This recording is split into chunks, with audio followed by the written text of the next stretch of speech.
ইয়াৰ পূৰ্বৰ যি প্ৰতিবেদন তাত বহুখিনি তথ্যই আমি ৰাইজক দিবলৈ যত্ন কৰিছোঁ কাৰণ ৩০০জনী গিৰ গাই গুজৰাটৰ পৰা অনা হৈছিলে আৰু সেই গিৰ গাই যে এতিয়া এজনীও গৰুখুটি প্ৰকল্পত নাই সেয়া এটা কথা যি RTI তথ্য তাতে প্ৰমাণ হৈছে আৰু সেই গিৰ গাই আসলে ভাগ কোনে কোনে পালে যি গিৰ গাই এই গৰুখুটিৰ প্ৰকল্পত থাকিব নোৱাৰিলে বা ইয়াৰ লগত পৰিৱেশ তেওঁলোকৰ নিমিলাৰ বাবে ঘূৰাই পঠিয়ালে কিন্তু সেই একেই গিৰ গাই মন্ত্ৰী জয়ন্ত মল্ল বৰুৱাই ঘৰলৈ নি তেওঁ পুহিব পাৰিলে তাৰ সমান্তৰালকৈ বাকী যি ৭গৰাকী মানুহ আছে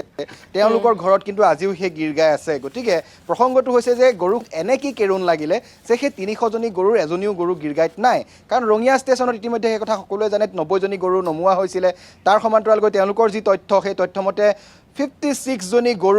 গৰুখুটিত মৰিছে আৰু 154জনী গৰু তেওঁলোকে ঘূৰাই দিছে এতিয়া আটাইতকৈ ডাঙৰ প্ৰশ্নটো হৈছে যে 56জনী গৰু যে মৰিছে বুলি RTI তথ্যত উল্লেখ কৰিছে গৰুখুটি প্ৰকল্পৰ তৰফৰ পৰা কিছু সময় পূৰ্বে আমি ইয়াত যিসকল কৰ্মচাৰী আছিলে তেওঁলোকক যেতিয়া সুধিছিলোঁ পোনপটীয়া সম্প্ৰচাৰত তেওঁলোকে কিন্তু সঠিক তথ্য দিব নোৱাৰিলে যে কিমানগৰাকী গিৰ গাই ইয়াত মৰিছে আৰু তেওঁলোকে প্ৰকল্পটো আৰম্ভণিৰ পৰাই ইয়াত কাম কৰি আছোঁ বুলি তেওঁলোকে নিজেই প্ৰতিদিন টাইমৰ আগত কিন্তু সেই কথাটো কৈছে অৰ্থাৎ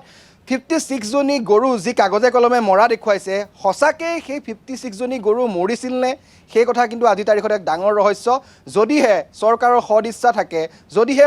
চৰকাৰে এটা তদন্ত দিয়ে তেনেহ'লে নিশ্চয়কৈ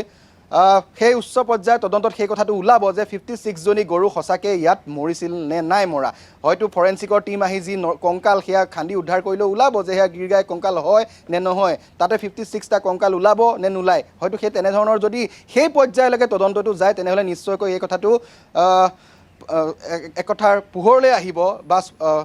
সকলো ফাদিল হ'ব যে 56জনী গাই মৰিছিল নে নাই মৰা এই কথাটোক লৈ এইটো কাৰণে এই মুহূৰ্তত সন্দেহ উপজিছে কাৰণ খুদ মন্ত্ৰী জয়ন্ত মল্ল বৰুৱাই সংবাদ মাধ্যমৰ আগত এটা কথা উল্লেখ কৰিছিলে যে তেওঁৰ ঘৰত আজি তাৰিখত ৫০ৰ পৰা ৬০জনী গিৰ গাই আছে সেয়া আমাৰ কথা নহয় সেয়া মন্ত্ৰী জয়ন্ত মল্ল বৰুৱাই নিজেই সংবাদ মাধ্যমৰ আগত দম্ভালি মাৰি কৰিছিলে গতিকে কাগজে পত্ৰই তেওঁ ২০জনীহে গৰু ক্ৰয় কৰিছিলে বাকী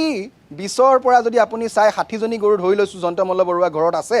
তেনেহ'লে সেই বাকী ৪০জনী গৰু ক'ৰ পৰা আহিল সেয়া তেওঁলোকে গিৰ গাই তেনেকৈ মৰা গাই দেখুৱাই পেলাই তেওঁলোকে ঘৰলৈ লৈ গৈছিলে নেকি সেয়াও কিন্তু এই মুহূৰ্তত সন্দেহ আছে কাৰণ যিকেইগৰাকী ইয়াৰ কৰ্মচাৰী তেওঁলোকে কিন্তু কিছু সময় পূৰ্বে সেই তথ্যটো আমাক দিব নোৱাৰিলে যে কিমানজনী গৰু ইয়াত মৰিছিলে গতিকে সেইটো ডাঙৰ কথা আনহাতে দ্বিতীয়টো যিটো প্ৰসংগ সেই প্ৰসংগটো হৈছে যে 154গৰাকী জনী গিৰ গাই ইয়াৰ পৰা ঘূৰাই পঠিওৱা হ'ল ইয়াত বতৰ তেওঁলোকৰ নিমিলে ৱেডাৰৰ লগত এডজাষ্ট হ'ব পৰা নাই বুলি ঘূৰাই পঠিওৱা হ'ল বা বিভিন্ন অজুহাতত ঘূৰাই পঠিওৱা হ'ল প্ৰশ্নটো হৈছে যে যদিহে গৰুখুটিত সেই গিৰ গাইকেইজনী বতৰৰ লগত তেওঁলোকে মিলাব নোৱাৰে খাপ মিলাব নোৱাৰে বা ইয়াত থাকিব নোৱাৰে তেনেহ'লে কেনেকৈ সেইকেইজনী গৰু জয়ন্ত মল্ল বৰুৱাৰ ঘৈণীয়েকৰ যিখন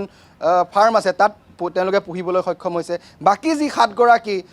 তথাকথিত তেওঁলোকে জনপ্ৰতিনিধি বুলি লৈছে গৰু সেই গৰুকেইজনী আচলতে কেনেকৈ অসমত থাকিব পাৰে সেয়াও কিন্তু এই মুহূৰ্তত ডাঙৰ প্ৰশ্ন গতিকে এই সকলোবিলাক যেতিয়া এটা উচ্চ পৰ্যায়ৰ তদন্ত হ'ব নিশ্চয় আৰু বহুত যে ইয়াত কেৰুণ আছে সেই কথাটো ওলাব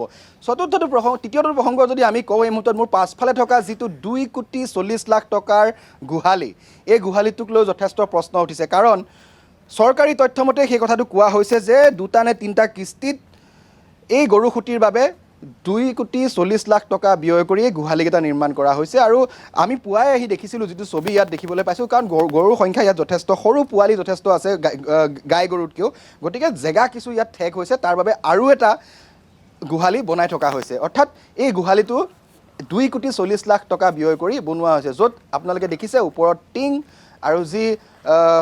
গোহালিটোৰ পৰিৱেশ সেয়া দেখিছে দুইফালে ঢালাই দিয়া আছে চিমেণ্টৰ ঢালাই মাজত এখন ঘুলনি আৰু পানীৰ পাইপৰ ব্যৱস্থা অৰ্থাৎ এইখিনি কাম কৰোঁতে 2,40,00,000 টকা খৰচ হৈছে গোহালিৰ বাবে গতিকে ভাবি চাওক কেনে পৰ্যায়ত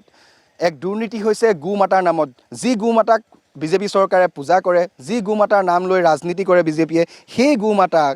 তেওঁলোকৰে একাংশ মন্ত্ৰী বিধায়কে যেতিয়া লুটিপুটি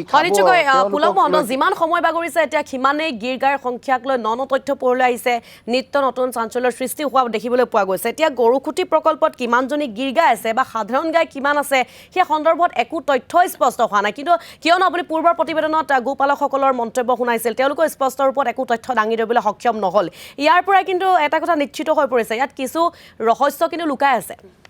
পুলক নিশ্চয়কৈ এই গোটেই তথ্যখিনি যে কেৰুণ আছে তেওঁলোকে যে সংবাদ মাধ্যমৰ আগত মুখ খুলিবলৈ ভয় কৰিছে তেওঁলোকে বাৰম্বাৰ এটা কথা কৈছে যে আমি যদি সংবাদ মাধ্যমৰ আগত কিবা কওঁ তেনেহ'লে তাক লৈ বিতৰ্ক হয় তেওঁলোক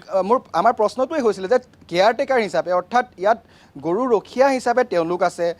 গৰুখুটি প্ৰকল্প আৰম্ভ হোৱা দিনটোৰ পৰাই গৰু চোৱা চিতা দায়িত্ব তেওঁলোকৰ আপুনি যদি চাই নিজৰ ঘৰতে আপুনি যদি ঘৰত এখন ফাৰ্ম খোলে আপোনাৰ ঘৰত গৰু কেইজনী কিমান লিটাৰ গাখীৰ দিয়ে কোনজনী গৰু বেমাৰ হৈছে কোনজনী গৰু কেতিয়া মৰিছে নিশ্চয় আপোনাৰ মনত থাকিব বা সেই কথাখিনি আপুনি জানিব ইয়াত যিকেইজন কৰ্মচাৰীয়ে দৰমহা লৈ কাম কৰি আছে গৰুখুটিত সেই কৰ্মচাৰীকেইজনে সেই গৰু পোহপাল দি আছে চাই আছে তাৰ পৰা তেওঁলোকৰ